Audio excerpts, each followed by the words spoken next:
I'm very happy to be here with so many friends, some of whom of long standing. I no longer use the word old in referring to them, but a little frustrated because at this time, Grey's Anatomy is on, and it's the first time I've ever consulted on a script. And I won't know whether or not they listened to anything I said when they treated the Middle East and Islam. But tonight, I have the daunting task of addressing the topic, Engaging Modernity in the West, the Gülen Movement. The reason why it's daunting is that when I initially accepted the invitation, I was very happy with the first part, Engaging Modernity in the West. I didn't realize that the entire conference was on the Gülen Movement. And I'm not an expert on the Gülen Movement, so bear with me. But what I want to do is contextualize the work of Fethullah Gülen so that one gets a sense of at least roughly where he stands as I see him in terms of contemporary Islam and some of the unique contributions that he makes. Two enduring questions in Muslim-West relations have been, is Islam compatible with the West and with modernity, with modern science, democracy, pluralism, and human rights? And secondly, is Islam in need of and capable of reform? I think it's a sad commentary on the study of Islam and the way in which we have engaged Islam for me to be able to say with great certitude and publicly that I've been in this field for close to 40 years, and I've been asked the same questions, including those two, for the last 40 years. The only difference is, as I like to say, I get paid more now than when I began and nobody cared about Islam. But these are major hurdles. They're not only questions about Islam and Muslims and the challenges that they face, but the very way in which we often phrase our questions and the way in which, despite a great deal of evidence, we continue to repeat those questions say something about us. And I'll touch on that later in my talk. At one level, the question, is Islam capable of reform? And are there Islamic reformers? Like many asked about Islam today, seems strange and even absurd. They seem to start with an assumption of Islamic exceptionalism, that somehow when you look at the history of religions, and indeed of most movements, and you see that all movements engage in a process of change and reform, the issue often is not change, but how much change. So some are more conservative than others, yet there's a tendency to constantly frame questions as if this is a very peculiar tradition that somehow is incapable of change, and that if it talks about change, it probably doesn't mean it. I was talking to a reporter yesterday from a major newspaper. Well, not that major, but it's in a major city. But being from New York, there aren't that many cities that are major. And the person was asking me about, just by accident, by coincidence, the Gülen Movement. And what was interesting was, we talked, and I put out some ideas, but he said to me what people have said to me for the last 30 years about many prominent Muslim intellectuals and religious leaders. He said, well, that's nice, but do they really mean what they're saying? So we start out with the idea that, post 9/11 in particular, that there are good Muslims and bad Muslims. And we ask the question, where are the moderate Muslims? Even asking that question has an incredible implication, okay? Then, and we set out criteria. Then when we find Muslims who meet that criteria, we then say, they probably don't mean it. They're probably engaging in doublespeak, etc. Well, in that sense, you'll see from my comments, Fethullah Gülen is too good to be true, operating from that cynical perspective. Because I think one will see, as I go through this, the ways in which he dovetails with some reformers and reformist thought, and the ways in which his thinking is, as with a lot of reformers, very much affected by not only Islam, but his upbringing in Turkey, the issues that have been raised in Turkey, the history of Turkey, as well as his broader sense of the world. Post 9/11, the call to reform Islam to strengthen its relevance in a rapidly changing 21st century has intensified. If some say that Islam is a perfect religion, doesn't need to change or adapt, others stress that Islam is inherently dynamic and that reinterpretation and reform are critical, excuse me, are critical in dealing with issues of secularism, democracy, freedom of thought, and pluralism. When we look at the thinking of Fethullah Gulen, a number of things stand out. He embodies a reformer who answers two basic questions of reform. Who's Islam and what Islam? Who's Islam? Who is to interpret Islam? Is it to be the religious leaders? Is it to be the head of state? Is it to be lay intellectuals? You look at his movement and you see a real mix in terms of the people who participate in that movement, cutting across every sector of society. When I meet leaders of Niagara Foundation, Rumi Forum, and Muslim intellectuals, I see a real cross-section of people who are reformist in their thinking. Fethullah Gulen addresses and responds to the second question, what Islam? As with most religious traditions, people who begin in any age to attempt to relate their tradition to the realities, some will simply retreat to the past and simply want to reassert a past paradigm. Others will look to the past, but insist that the heart of that past has to now be reinterpreted in new social and historical context to meet ever-changing needs of the time. In many ways, Fethullah Gulen embodies that approach. And so when he addresses issues like democracy and pluralism, tolerance and freedom, he does so from an Islamic perspective. He is open to other cultures. He is open to the best of Western thought, but he is also constructively critical of the failings of that thought. On the other hand, he draws from his Islamic sources, but he has no problem saying and assessing at times that he feels often that the East really doesn't offer very much or as much as it should be offering today. A cornerstone for his thought, and one that I think really then lays the groundwork for many of the positions that he then puts out, is an emphasis on the fact that what one is looking to is a reconstruction of religious thought in Islam. Very interesting, because that very phraseology mirrors the great reformer of the subcontinent, Muhammad Iqbal. Excuse me. And he emphasizes reason and a diversity of interpretations of Islam, and that these have been integral to the history of Islam. In other words, that reason is very much part, in an ongoing way, of a process, but also that Islam has always been, to a lesser extent, to a greater extent, in various historical and social contexts, going through a process of reform, reminding many that the tendency that many people of faith have is to simply look back to their tradition and then romanticize and sacralize it and forget that what they see as a good deal of their tradition was actually itself part of a process of dynamic development and reform. And it's in that context then, and with that belief, that he emphasizes the centrality of freedom of thought and expression. On the one hand, noting that this is something that is very lacking in many Muslim countries and societies today, and is a cause of backwardness and oppression.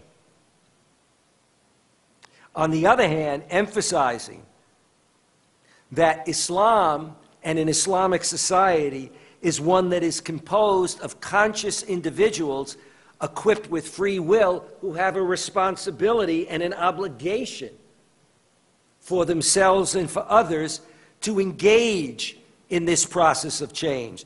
As the Quran tells us, God will not change the state of a people unless they change themselves. And so, in his own words, there's a sense that each society is responsible for the fate of its society in an ongoing way. Yes, God is all-powerful. Yes, God is omniscient. But it's not as if one simply expects that God is going to do it. Or one expects that one simply looks to a small group of religious leaders or political leaders. But indeed, that the Muslim community is a community in which there is shared power and shared responsibility in moving that direction forward. In particular, he takes on two very thorny issues that modern Muslims have debated.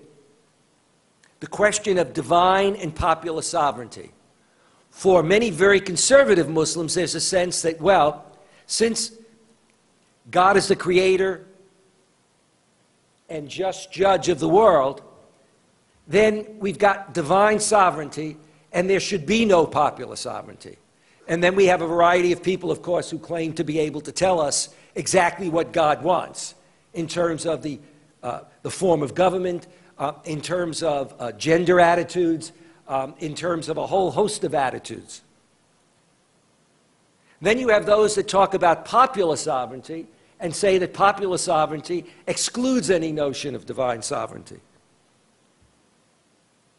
And Fethullah Gulen attempts to walk a fine line between the two. He talks about sovereignty belonging to the nation unconditionally, and that does not mean that sovereignty has been taken away from God and simply given to humans. It means that sovereignty is entrusted to humans by God. And many of us know that the Quran itself says that human beings are to be the vicegerents of God, the caretakers, those who are to realize God's will in history. So the fact that God is sovereign of everything in the universe doesn't preclude free will and free choice. Humans are free to make choices in their personal lives. They are also free to make choices with regard to their social and political actions. And it is for that reason that he's able to then also talk about and address bridging the gap between Islam and democracy. On the one hand, he notes that Islam is a religion, and this becomes very critical, this distinction, in a lot of his thought. Islam is a religion, and thus is more than a political method, or a system or an ideology, a simple political ideology. He distinguishes between Islam, which is a religion, and democracy, which is a form of government that is developed by humans. But he notes that no single model of Islamic governance exists, that Islamic principles can support all kinds of governments. And that's why when some people want to look at modern Turkey and say, is this the paradigm? Much as secularists used to say of modern Turkey 30 years ago, that was the paradigm of, as it were, good Islam and good development. Or arch fundamentalists want to say there is a single paradigm and that they know what that paradigm is. Gulen is able to say there is no single paradigm, that Islamic principles, the heart of the Sharia, the moral compass for Muslims, is to provide a base of support on which peoples and societies, based on their local context, their historical context, their cultural context, then define what is a proper form of governance for themselves. So, Islam does not propose a certain unchangeable form of government or attempt to shape it. Instead, it establishes fundamental principles, leaving it to people to choose the type and form of government according to their circumstances. This then has an impact on his treatment of Islam and secularism. Whereas there's a whole tradition of people in the modern and contemporary period who've seen Islam and secularism as antithetical. Both people who are ultra-Orthodox as well as people who are, if you will, ultra-liberal, but for different reasons. For Fethullah Gulen, secular lawmaking is neither prohibited by nor antithetical to Islam.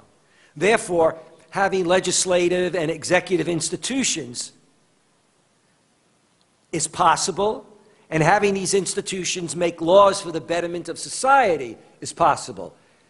And what he notes very carefully is that if you actually look at Islamic history, that's precisely what did happen. That is, that early Islamic empires and sultanates, while officially, for example, talking about the rule of Sharia law, also were enabled to implement regulations to respond to many of the contemporary needs that developed in their societies. Community members then are required to obey all laws, not only the laws that come from, as it were, the Sharia or higher principles, from revelation, from the example of the Prophet, but also laws that are made by human beings. And indeed, he particularly talks about that when he talks about the question of Muslims in Europe. And that Muslims in Europe should have, for example, in Germany, have a dual identity that comes from both their European roots and their Turkish roots. And that they have an obligation as a religious minority to observe the laws of that government. He does not see a conflict between the two, a conflict that often is exaggerated and a situation that is exacerbated both in Europe and America by those who simply say, no, wherever Muslims are, even as a minority, their goal is to impose Sharia. We see that being said recently in the post-Park 51. We see it being said in Europe by Geert Wilders in the Netherlands. We see it in a conference that's been called most recently by Daniel Pipes and Frank Gaffney, in which they're going to have a conference on Sharia and the U.S. Constitution. We see it in the comments of Newt Gingrich when he decided that he was going to say that he was going to get a law passed that would prevent any imposition of Sharia, when in fact there's no major movement to even do that in the United States. And even his understanding of Sharia is extraordinarily skewed. But in many ways, this approach addresses, because he sees a world in which, based on a right to reinterpret Sharia principles, the right of ijtihad, change can occur and an accommodation can be made in multiple societies, in Muslim-majority countries and in differing kinds of Muslim-majority countries, and in countries where we have Muslim minorities. And this is where his notion of the rule of law becomes very important, because he sees in Islam not only as an idea in Western thought, but he sees Islamic roots for the notion of rule of law, a notion of a mutual contract between the ruler and subjects, and thus that government takes its legitimacy from the rule of law, that all should be subordinated to the law. And yet, he is able to identify the fact that that often is not the case in so many Muslim countries. At the same time, he rejects a good deal of the ideology of many Islamist movements and religiously based parties. For Gülen, he addresses a question that many raises and responds to it by insisting on a total separation between religion and the state and opposing religious parties. Now, I don't necessarily personally believe that every Muslim society has to take that position. I want to be clear on that. I think there are multiple interpretations of Islam, both in the past and today. But clearly, what Gülen is demonstrating is that there are major Muslim thinkers and reminding people who read their past history and who look at their faith in terms of a contemporary situation and are able to say there can be multiple forms of government, and one of those forms of government can be one which accepts the total separation between religion and the state, and yet one that can see itself as rooted in a Muslim culture. And so one could look, for example, at contemporary Turkey today as opposed to Turkey just a few decades ago. For Gülen, Islam can be practiced and the issues facing Muslims in the 21st century can be addressed without resorting directly to politics. Therefore, he rejects the claims of Islamists or those Islamists who would say that there's only one true, authentic, original, pure Islam, and they know it, and that there's only one possible form of government and political ideology, and they have it. Rather, he sees many paradigms rather than a single paradigm. And his approach is therefore an approach of change that is a bottom-up approach to bring about a transformation of society. And I think that this is very important. If you look at a good deal of Islam historically, reflecting as many societies were historically, where in effect you had royal or regal governments, feudal societies, change was from the top down. The challenge today is to talk about change from the bottom up. But the challenge that many reformers have had, from early Islamic reformers in the 19th century and the 20th century, is the question of not just how do you craft a vision for Islamic reform, but how do you implement it?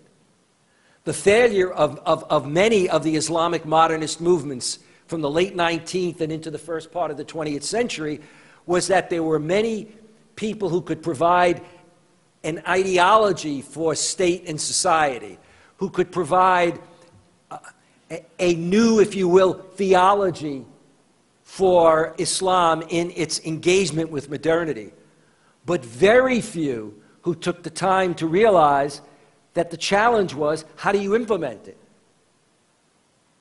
If you don't implement it, then all you have are ideas that get archived, ideas that are in books and that people occasionally refer to and read. But if you look at the development of the Gulen Movement, it's already been referred to here by some speakers. Here you have an actual social movement. So you have a vision that gets operationalized in a network of schools and universities that extends across many parts of the world, and that exemplifies an approach that basically says our schools will teach the best of modern sciences, math, etc., along with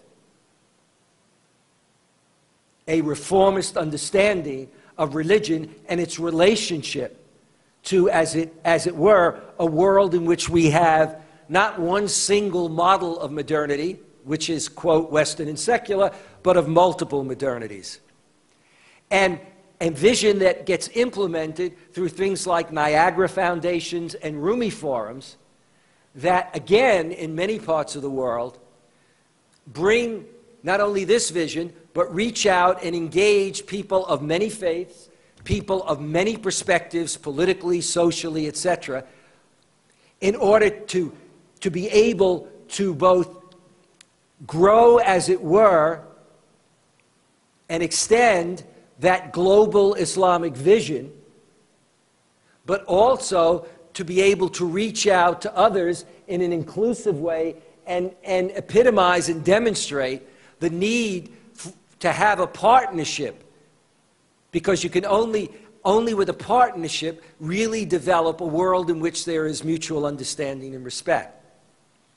So I'll bring this to a quick conclusion by saying that for those of us who are here in America at this time, in a post-Park 51, the so-called mosque at ground zero world, and in a Park 51, post-Park 51 world in which demonstrated the tip of an iceberg, what I see as a dirty little secret in America, one that we had no problem seeing in Europe, and that is that we do have a problem with Islamophobia, that we do have a situation in which a significant minority of Americans, at times approaching a higher percentage that many of us would like to see,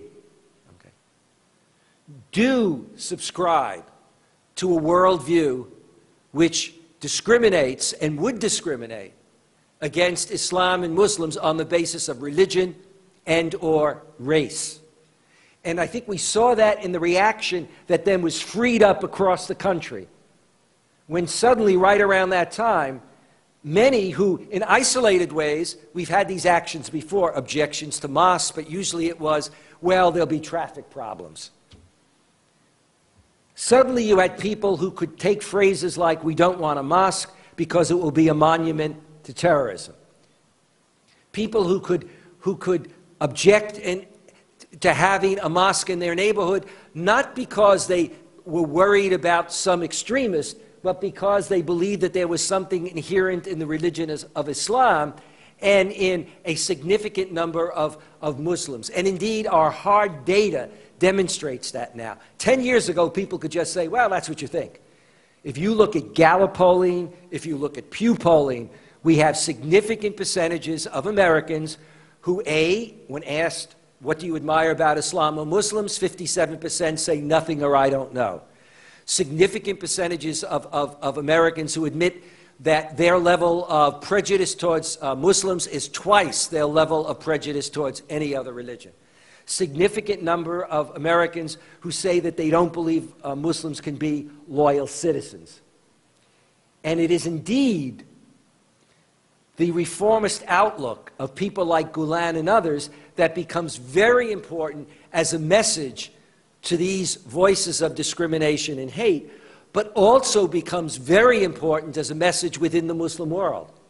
Because one does realize that the situation in Islam and the Muslim world, just as it is, from my point of view, receded politically in the 30 or 40 years of my career, so that things look worse in Israel and Palestine, and worse in many parts of the Middle East, and worse in terms of Western Muslim relations, but also within many Muslim societies.